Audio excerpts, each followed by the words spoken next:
Good afternoon, it's John Heaton, and today I'm going to mark the 39th anniversary of the tragic death of John Lennon.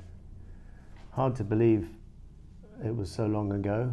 Next year it's going to be 40 years since his death, which is as long as he lived on this earth, so that's quite amazing to think about. I was 16 at the time, I'm now 55 and I remember the day not quite as if it was yesterday, but it's very clearly etched in my mind, several parts of it, from when I was first told to when I went down for breakfast, and then when I listened to Andy Peebles on the radio and talking to my schoolmates about it.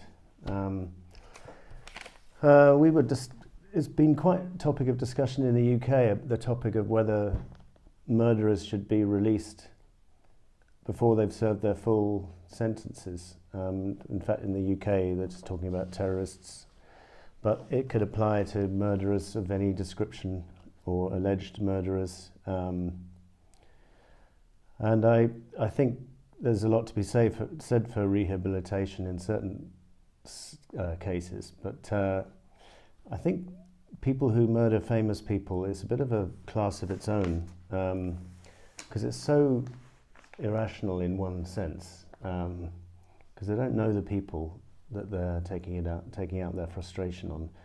I think it's a fact that most murders in the history of the world are, the victim is known by the murderer and vice versa, so that quite a lot of the time murder is a family betrayal and broken relationships and revenge and all that kind of stuff. And then you've got a whole other category of mentally ill people who commit murder. But in the case of Lennon's murderer, and I'm not going to say his name because he did it to get famous, and I'm hoping 100 years from now no one will remember his name. I'm not going to mention it. I prefer to describe him as the jerk of all jerks, which is how Paul McCartney described him. And Ringo was none too complimentary either. So I'm glad that he hasn't been released. He's applied for parole several times, and Yoko has consistently said that she fears for her life and for Sean's life. And this guy knew exactly what he was doing. He pleaded guilty. He was not mentally ill, and there was something very calculating in what he did. And wouldn't surprise me if he was released that he would go and do something else to further his notoriety. I mean, maybe not, but I don't think it's worth the risk. So let's concentrate on the positives. Well, one tends to look back on that last day, 8th December 1980, and just take any crumbs that we can get. And there's a lot of information about what John did that day. He had a pretty action-packed day for a Monday in December. He just released Double Fantasy 3 weeks earlier. He had a photo session which produced this photo, along with the nude one, of course, which was taken by Annie Leibovitz. He had a haircut, and then he joined Yoko in the Dakota with the radio crew from San Francisco for representing RKO, and that interview ran for 3 hours, and you can listen to it, big chunks of it on YouTube. In fact, at one stage I think the whole interview was available, and it's absolutely brilliant to listen to. And the guys doing the interview were just in raptures about how friendly and open John and Yoko were. And so then the interview concluded, and then Lennon wanted to go to the recording studio with Yoko to finish off Walking on Thin Ice, and so he stepped out into the street, and this is probably the saddest photo of them all, because it shows Lennon with his murderer signing a copy of Double Fantasy.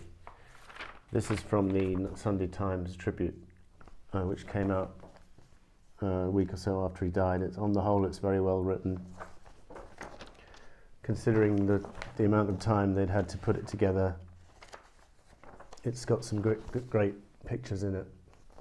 And actually, my original copy is not in good condition, but this one I picked up to have another copy.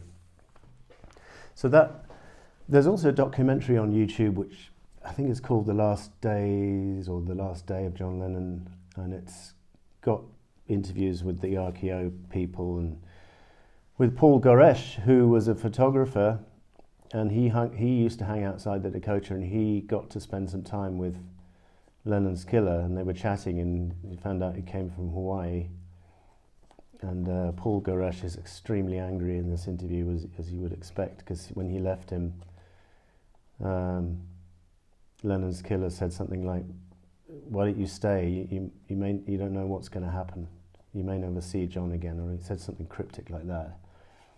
And later, when John died, Paul Goresh realised that Mark Chapman might be the killer, so I said his name. And he phoned up the local newspaper and said, "I think I might have something on the killer." And they identified him through the scarf he was wearing in the end. And they said, "Go to press." And so Paul Goresh describes him as a piece of garbage, which he is. It's just unbelievable what he did. Robbed us of many more albums, projects, interviews, political outlook, whatever you want to say. Lennon would have lived a full life, and he would still be contributing now had he lived. So I just wanted to mark that 39th anniversary, and thanks for watching. See you next time.